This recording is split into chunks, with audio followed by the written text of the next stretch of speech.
Exceptional Kylian Mbappe and Ousmane Dembele has done it yet again. আবারও তারা গোল করেছেন, আবারও তারা ফ্রান্সকে জিতিয়েছেন, আবারও তারা ফ্রান্সকে পরবর্তী রাউন্ডে নিয়ে গিয়েছেন। এবার সেমিফাইনালে ফ্রান্স ভার্সেস মরক্কো ম্যাচে অনেক লড়াই হবে। মরক্কো ফ্রান্সকে হারিয়েও দিতে পারে, এরকম সংশয় অনেক জায়গা থেকে আমরা কিন্তু শুনেছিলাম।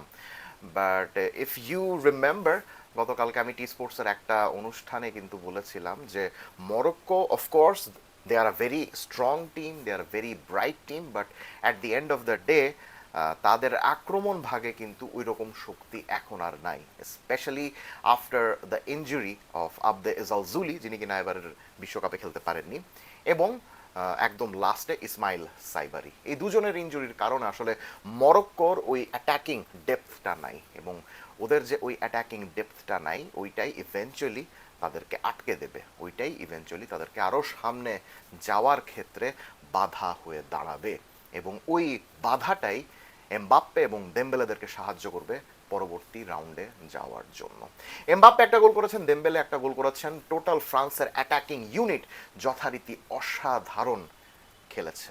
এমবাপ্পে এবং দেমবেলে যেভাবে গোল করে যাচ্ছেন, তাদের এই গোল করার জুটি দেখে সেই 2002 সালের ব্রাজিলের কথা মনে পড়ে যাচ্ছে, যেখানে রোনালদো এবং রিভালদো সমানে একের পর এক গোল করে যাচ্ছিলেন এবং ইভেনচুয়ালি ব্রাজিলকে বিশ্বকাপ জিতিয়েছিলেন। এই যে এমবাপ্পে এবং দেমবেলে দুজনই এরকম অসাধারণ গোল স্কোরিং ফর্মে যে রয়েছেন, তাদেরকে এরকম গোল করার ক্ষেত্রে ফ্রান্সের হয়ে সাহায্য করছেন কে?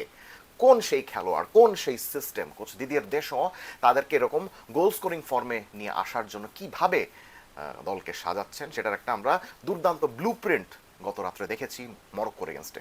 মরক্কোর এগেনস্টে ফ্রান্স যথারীতি এরকম 4-2-3-1 ফরমেশনে খেলেছিল, এবং তাদের যথারীতি ছিল একটা হাইলি ফ্লুইড ফ্রন্ট ফোর।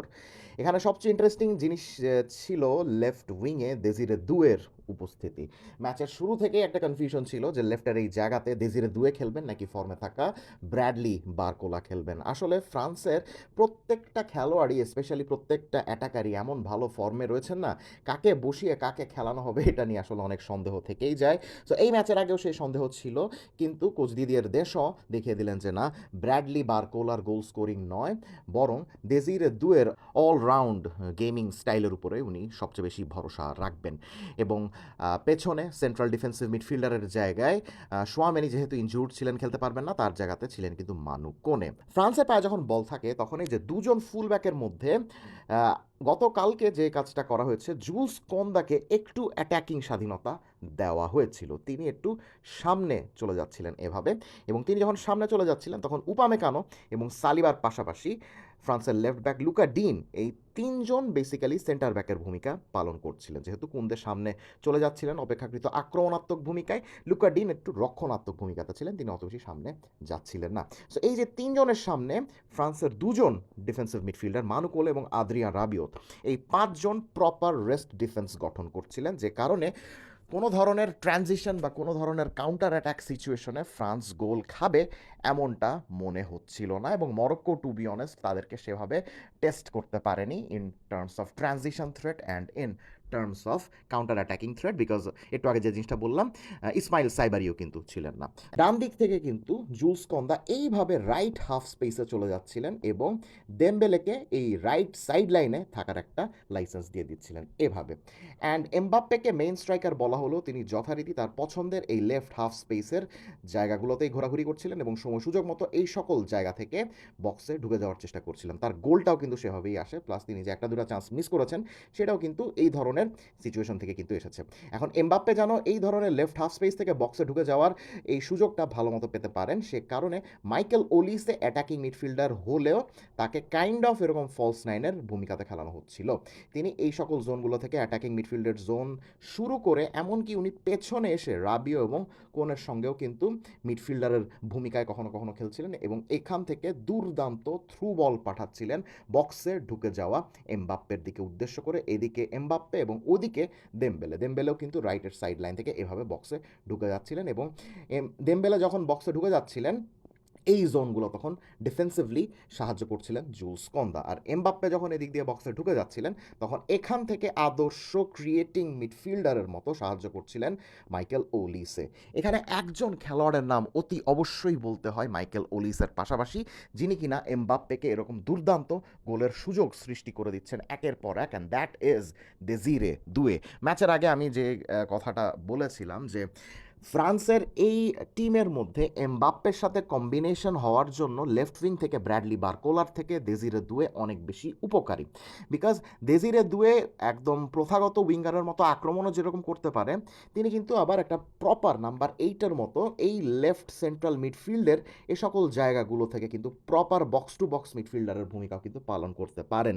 তার ওই ডিফেন্সিভ সামর্থ্যটা রয়েছে, তিনি কিন্তু মিডফিল্ডের এই সকল জোন থেকে প্রতিপক্ষকে প্রেস করে তার পা থেকে বল কেড়ে নিয়ে আক্রমণ সূচনা করতে পারেন, এবং দুয়ে যখন ট্যাকেল ইন্টারসেপশন এবং প্রেসিং করার মাধ্যমে এই সকল জোন থেকে বল কেড়ে নেন তখন সেটা দেখে কিন্তু এমবাপ্পে বক্স বরাবর এভাবে রান মেক করতে পারেন, দেমবেলেও কিন্তু এখান থেকে এভাবে রান মেক করতে পারেন। অর্থাৎ দুয়ে এমন একজন উইঙ্গার যিনি কিনা উইংয়ে স্টার্ট করা সত্ত্বেও প্রথাগত উইঙ্গারের মতো দুর্দান্তভাবে এই সকল জোনগুলোতে তো খেলতে পারেনি, আবার সেন্ট্রাল মিডফিল্ডারের মতো এই সকল জায়গায় এসে একটা প্রপার বক্স টু বক্স মিডফিল্ডারের মতো এমবাপ্পে আর দেমবেলেকেও কিন্তু ডি বক্সের মধ্যে রিলিজ করতে পারেন।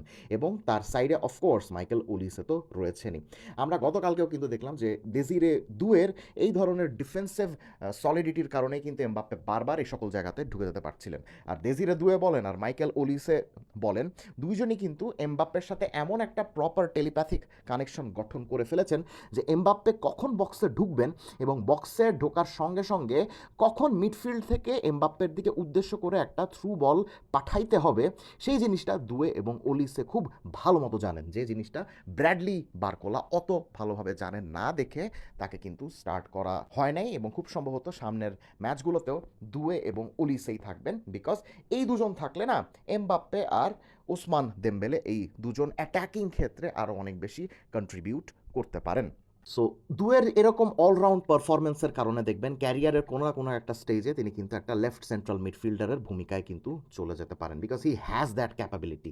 কয়েকদিন আগে ব্রাজিলের একটা ভিডিওতে আমাকে একজন প্রশ্ন করেছিলেন যে ব্রাজিল যেহেতু 4-2-4 ফরমেশনে খেলে এবং সেখানে তাদের মিডফিল্ড যেহেতু সেরকম সাপোর্ট পায় না দেখে তাদের আক্রমণ ভাগও কিন্তু সেভাবে শাইন করতে পারে না।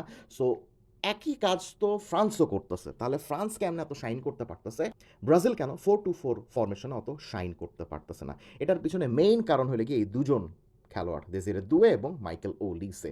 দেজিরে দুয়ে প্রপার উইঙ্গার হওয়ার পাশাপাশি যেভাবে সকল জোন প্রেসিং করেন এবং যেভাবে ডিফেন্সিভ সলিডিটি দেখান, ব্রাজিলের কোনো উইঙ্গার বা কোনো ফরওয়ার্ডের পক্ষে মিডফিল্ডে নেমে এসে ওই ধরনের সলিডিটি দেখানো সম্ভব নয়। ম্যাথিউস কুনিয়ার পক্ষে ওই ধরনের সলিডিটি দেখানো সম্ভব নয়। মাইকেল ওলিসেও তাকে আপনি অ্যাটাকিং মিডফিল্ডে খেলান, ফলস নাইনে খেলান বা এভাবে রাইট উইংয়ে খেলান, উনি কিন্তু মাঝখানে নেমে এসে মিডফিল্ডের ক্রিয়েটিভিটি অনেক বেশি কিন্তু বাড়ায় দেন। দেখেন ফ্রান্সের যে দুজন মিডফিল্ডার আছেন মানু কোন এবং আদ্রিয়া রাবিও, এই 2026-এ কেউই কিন্তু ক্রিয়েটিভলি অত বেশি সলিড নন। সো ওলিসা যখন নেমে আসেন তখন এই দুজনের মিডফিল্ডের সঙ্গে থার্ড মিডফিল্ডারের ভূমিকায় উনি দায়িত্ব পালন করেন, এবং এ কারণে ফ্রান্সের মিডফিল্ডের ক্রিয়েটিভিটিও কিন্তু বেড়ে যায়। এবং দুয়ে এবং ওলিসের এই ক্রিয়েটিভিটি দেখানো এবং ডিফেন্সিভ সলিডিটি প্রদর্শন করার কারণেই কিন্তু এমবাপ্পেও তার এই পছন্দের লেফট হাফ স্পেস থেকে ডি বক্সে হুট করে ঢুকে গিয়ে গোল করে আসতে পারেন, এবং দেমবেলেও কিন্তু এই সকল জোনগুলো থেকে ডি বক্সে ডিরেক্টলি ঢুকে যান, এবং দেমবেলের ক্ষেত্রে ডিফেন্সিভ এই সহায়তাটা এই সকল জোনে প্রদান করেন জুলস কোন্দা। কমেন্ট সেকশনে জানিয়ে দিবেন আপনার কাছে ফ্রান্সের এই দুর্দান্ত অ্যাটাকিং ডাইনামিক্স দেখে কী মনে হচ্ছে। Let's have a discussion.